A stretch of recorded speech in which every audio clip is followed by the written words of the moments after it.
Vamos a empezar la exposición Los corrales de comedias en la España del siglo de oro. Trataremos de los antecedentes, los modelos de corrales existentes, su gestión y contratación, las características de los corrales, cómo era el día del teatro, la organización, las compañías y cómo era la representación.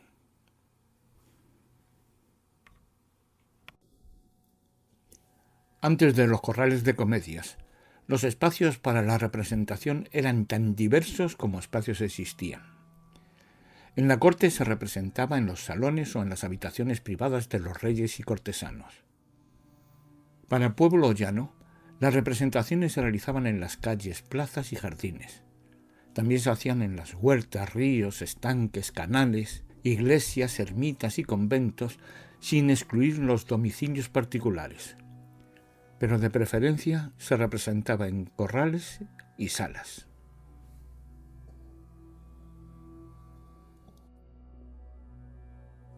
Con la llegada del Quinquecento italiano y el Renacimiento, el teatro en Europa sufre un gran desarrollo, especialmente en Italia, donde hay un gran desarrollo del teatro, tanto cortesano como popular, lo que hizo que su teatro y sus compañías profesionalizadas se distribuyesen por toda Europa, especialmente por España, donde se contrataban compañías tanto para la corte como para representar por ciudades y pueblos. Cervantes nos cuenta de Lope de Rueda que al ver a las compañías italianas le motivó tanto que su trabajo de batioja lo dejó para dedicarse al teatro ambulante. Lo cierto es que en el siglo XVI la comedia del arte italiana inspiró a las compañías españolas.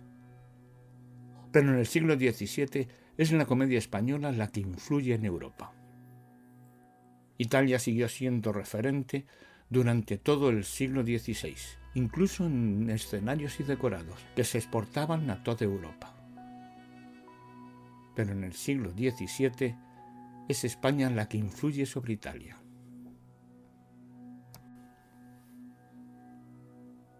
Los primeros tablados se dan a mediados del siglo XVI, destacando representaciones de Lope de Rueda ya en un patio de Valladolid en 1558, o en el Corral de la Pacheca, en Madrid, en 1567.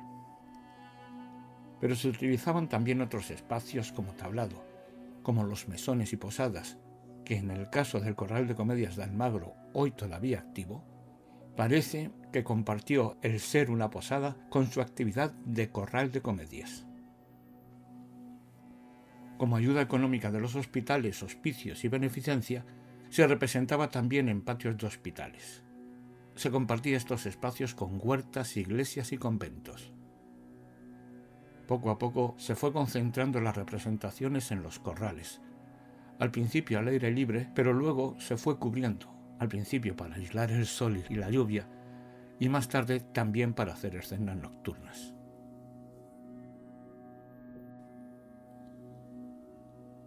La contrarreforma eclesiástica trajo consigo las obras de beneficencia, por lo que la Iglesia apoyó las representaciones de teatro que le aportaban dinero para sus obras. También influyó los intereses sociales, económicos y comerciales al desarrollo de los espacios donde representar con la posibilidad de cobrar entrada. Así comenzaron a utilizarse comercialmente los corrales estables, al principio en capitales, como los de Madrid, el de la Cruz, el del Príncipe, en 1579 y 1582 respectivamente, y luego se fue extendiendo por toda España y América.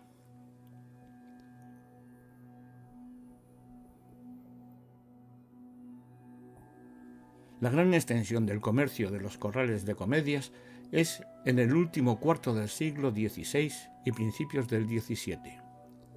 Para darnos una idea, puede decirse que cuando Cervantes sale para Italia en 1570, sale con representaciones en calles o corralas, y cuando vuelve 10 años después de su vida militar y de su cautiverio en Argel, se encuentra un teatro en corrales de comedias con estructura comercial. Los corrales siguieron siendo el espacio de representación hasta el siglo XVIII, que se sustituyen por los teatros a la italiana.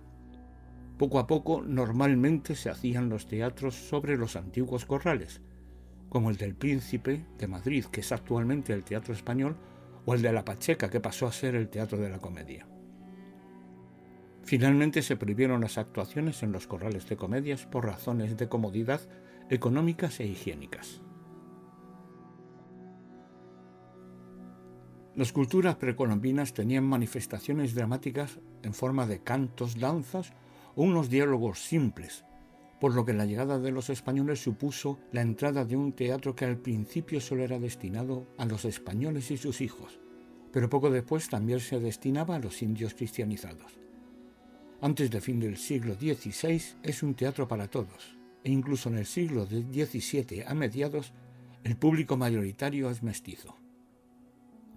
El primer corral de comedias de América lo levanta Francisco de León en 1597 en México. Aunque parece que ya podía haber otros, pues existen documentos de censura ya en Lima anteriores a esa fecha. Antes de fin de siglo se tiene constancia de corrales en Puebla y en Lima. Efectivamente, había censura, tanto civil como eclesiástica, esta más acusada. Se tiene constancia que ya en 1650 en Lima la actividad teatral tiene niveles semejantes a los que había en esa época en Madrid y Sevilla. Los corrales se adaptan a las distintas culturas, tradiciones y situaciones económicas propias de la zona. Así podríamos clasificarlos en dos modelos diferenciadores, el castellano y el mediterráneo. El castellano se da en las dos Castillas, la Nueva y la Vieja, en el centro de la península ibérica. Son corrales sobrios, funcionales, con sencillez arquitectónica, como la arquitectura urbana, con ladrillo revocado de yeso y con madera y suelo empedrado con canalillo de desagüe hacia un sumidero central, para recoger las aguas de las abundantes lluvias en las épocas frías. El modelo mediterráneo se da en todo el Levante bañado por el Mediterráneo y en Andalucía. Son corrales más cómodos, burgueses e italianizados, más parecidos al teatro palaciego. Tienen sillas con respaldo y taburetes. Las columnas tienen capiteles y el revestimiento tiene elementos decorativos. Los teatros americanos suelen seguir el modelo mediterráneo.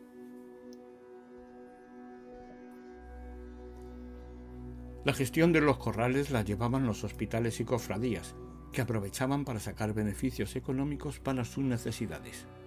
Pero también existían corrales privados y municipales.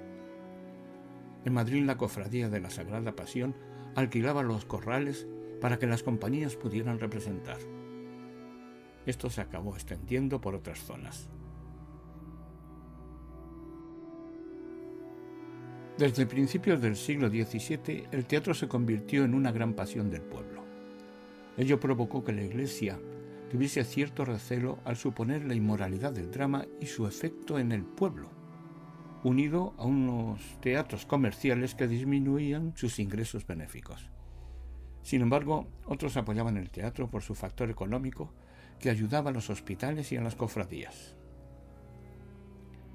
Ante esta dualidad de situaciones, no era normal que se cerraran los corrales por una causa u otra. Lo más normal, como duelo por la muerte de algún personaje de la Casa Real, como por ejemplo en 1597 por la muerte de la princesa Carolina, hija de Felipe II. Pero también se cerraron otras veces por otros temas, como por ejemplo eclesiásticos, en 1598. A principios del siglo XVII había 100 autores que estrenaban una media de 20 a 40 obras al año. Para cada obra necesitaban una media de 15 días de ensayo, con aproximadamente 2.000 actores en los momentos de auge del siglo de oro. Cuando hemos hablado de autores, no nos referimos a los que ahora se interpreta como autor, sino que era el autor de compañía, el que tenía la función de director y empresario. Los poetas o dramaturgos vendían sus manuscritos a los autores, que los alteraban a su gusto, sin límites, y los ponían en escena. Entonces no había derechos de autor. De hecho, no existió este concepto hasta el Romanticismo, a mediados del siglo XVIII. Por esta razón se pirateaban las obras y se formaron los llamados memorias o memoriones, gente que acudía a las representaciones y memorizaban el texto, que luego vendían a otras compañías o impresores. Ello hizo que los poetas acabaran publicando sus obras, como ocurrió con Lope de Vega y Calderón, entre otros. Molière renunció a una obra suya, Sganarelle o El cornudo imaginario, que 15 días tuvo de representación en París, es decir, tuvo un éxito impresionante, pero un memorión vendió la obra que fue impresa y Molière no pudo beneficiarse de ella. Pero ¿cuánto dinero movía el teatro? A pesar de la diferencia de cobros, podemos tomar una idea con los datos que ahora aporto. Una compañía solía recibir unos 200 reales por actuación. Lo que cobraban los poetas o dramaturgos eran unos 100 reales por loa, 300 por entremés o mojiganga, 200 a 400 por sainete o entremés cantado, y de 400 a 1000 reales por comedia. El público ya no pagaba un real por obra.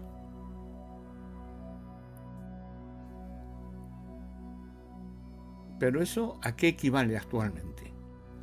En la época de Felipe II, la segunda mitad del siglo XVII, las monedas eran, por orden de mayor a menor valor, el ducado, que no se manejaba por su alto valor, el escudo de oro y las más frecuentes, el real de plata y el maravedí.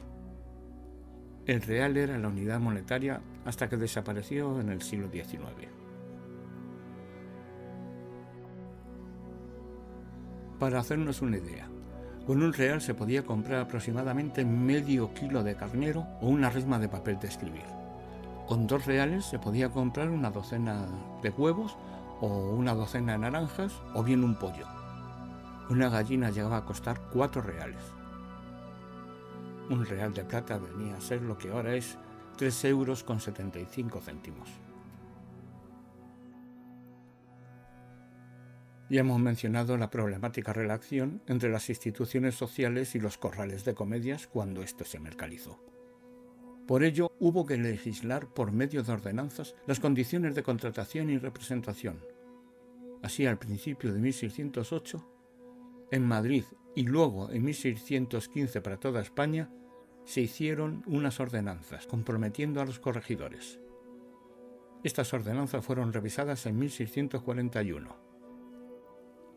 Los problemas más comunes eran la distribución de los aposentos para las autoridades, las reparaciones, que las menores eran responsabilidad de los arrendados y las mayores de los cofrades hospitalarios o el ayuntamiento.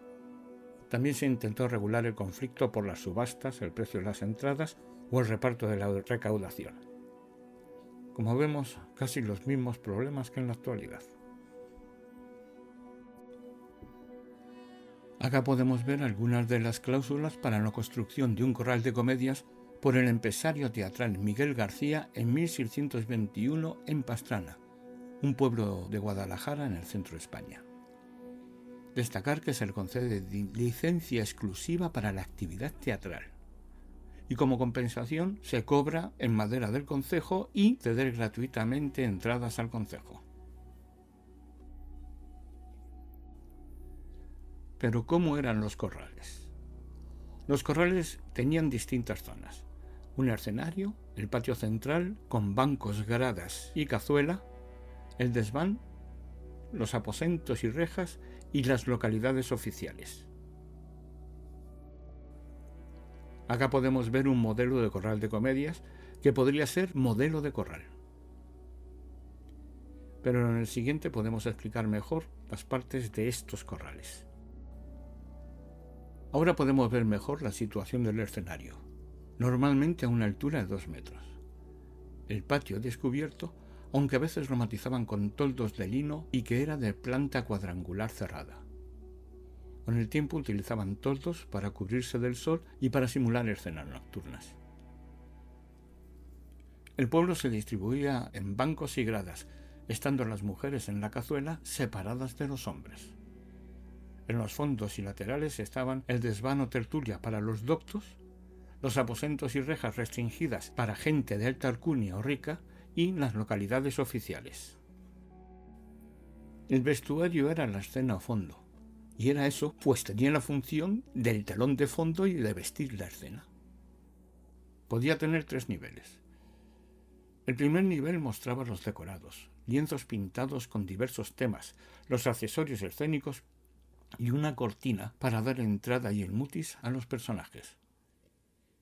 El segundo nivel hacía de balcón, pudiendo ser un lienzo pintado mostrando una muralla con ramas o rocas de cartón, aparentando así ser un monte. El tercer nivel mostraba las alturas, como torres, cimas, cielo, y de ellas descendían los personajes con cuerdas, poleas u otros artilugios. La parte frontal del corral era la pared de la casa, con un tablado que definía el escenario. Los cambios de escena eran por entrada y salida de personajes. Más tarde también se cambiaban los telones. Los vestuarios estaban a los lados, por donde salían los actores. Aquí se hacían los descubrimientos, moviendo cortinas y apareciendo muertos, ángeles y otros personajes. Había tramoyas para elevar ángeles o para hundir pecadores. También era frecuencia la presencia de un palenque para dar entrada en el escenario a los animales.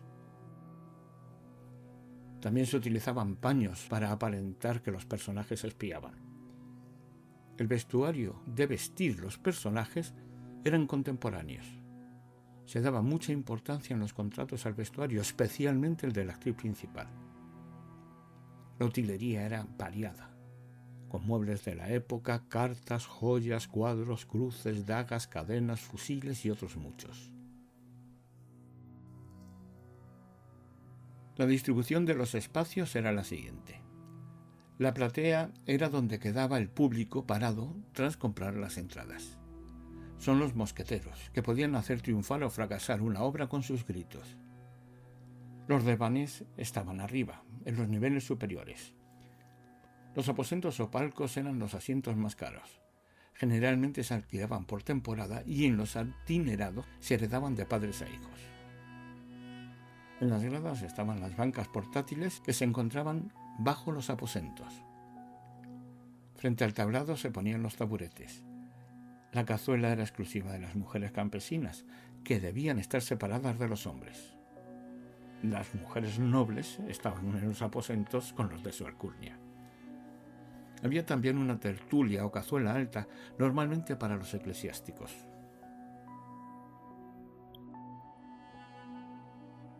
Normalmente a los lados del primer nivel o piso se ponían los alojeros, llamados así por servir durante la obra los entremeses aloja, una bebida típica compuesta de agua, miel y hierbas aromáticas. En la receta podemos ver que ponían como hierbas jengibre, pimienta, canela y nuez. ¿Cómo era un día de teatro? Bueno, al principio se representaban solo los domingos o festivos por la tarde. Posteriormente también se representaban los martes y jueves. Más tarde, en Madrid, había representaciones diarias, excepto en Cuaresma. Sí, porque durante las Cuaresmas interrumpían las representaciones. La temporada comenzaba el domingo de Resurrección y terminaba el miércoles de ceniza. Las representaciones comenzaban en otoño e invierno a las 2 de la tarde, en primavera a las 3 y en verano a las 4. Las obras acababan obligatoriamente antes de la puesta del sol, siendo su duración entre 4 y 6 horas. En las ciudades con universidades se llegó a prohibir las representaciones entre semana para no distraer a los estudiantes. Había carteles que anunciaban las obras y el público llegó a hacer colas en las puertas incluso antes del mediodía, que era cuando abrían las puertas al público.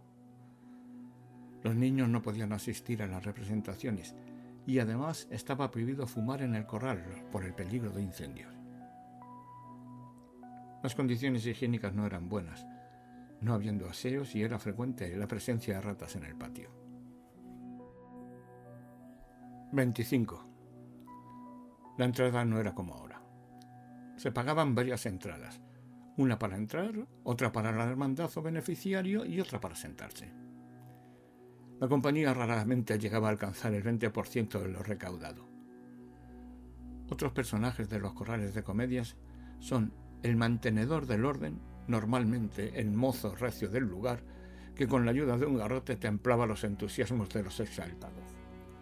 También destacaba el apretador, la persona que empujaba al público para que entrasen todos, y si era necesario les conseguía asiento por las bravas. El público se estructuraba con criterios económicos y de clase. Así, al pueblo llano se le colocaban las localidades más baratas, en el patio y las gradas. Para las familias distinguidas estaban reservados los palcos y aposentos, normalmente arrendados por años y transmitidos de padres a hijos. Siempre se reservaban localidades para las autoridades civiles y religiosas. Lo fundamental era respetar las clases sociales. Había que separar los hombres y mujeres para que no fuesen a pecar. La escenografía era austera y simple, y cubría el fondo y los laterales. Podemos diferenciar dos etapas características. La primera, la tradicional, con tramoyas sencillas al estilo Lope de Rueda, casi unas mantas o telas colgadas. Con ello, la importancia de la palabra era grande, y los cambios de escena se marcaban con las salidas y entradas de los actores, que indicaban dónde estaban y si había pasado mucho tiempo desde la escena anterior. Otra etapa la podíamos llamar modernizante. Viene a iniciarse en el año de 1621 por influencia italiana, que da mayor valor a la decoración y el uso de tramoyas con bastidores, efectos especiales y el uso de pinturas con perspectiva. A partir de 1626 se empieza a pintar el escenario. Tenemos que llegar a 1665 para ver utilizar la luz artificial, con lámparas de aceite, antorchas, etc. Una representación constaba de distintos apartados para no hacer pausas en la representación. Comenzaba con alguna música para apaciguar al público. En los comienzos de los corrales, algunas compañías sin capacidades económicas podían llegar a cantar sin instrumentos musicales. A la música le seguía o se completaba con unas danzas normalmente algo lascivas, como puede ser el escarramán, hasta que lo pidió la iglesia, la zarabanda o la chacota. Le seguía una loa, bien monólogo o diálogo, recitado por actores importantes de la compañía, con idea de ganarse el favor del público. Ahora ya comenzaba la obra con su primer acto. Al acabar este le seguía un baile sensual tipo zarabanda, bailado por las actrices de la compañía. A continuación el segundo acto de la comedia, que al terminar se continúa con unos entremeses o máscaras, bien las mojigangas, normalmente farsas hechas en verso. Continuaba el tercer acto, que cuando concluía terminaba la comedia, pero no la representación, pues le seguía un baile o monólogo, o bien un diálogo, acompañado normalmente de música, castañuela y guitarra. Era el momento que ahora llamamos los glorias, en las que se aprovechaban para coquetear hombres y mujeres.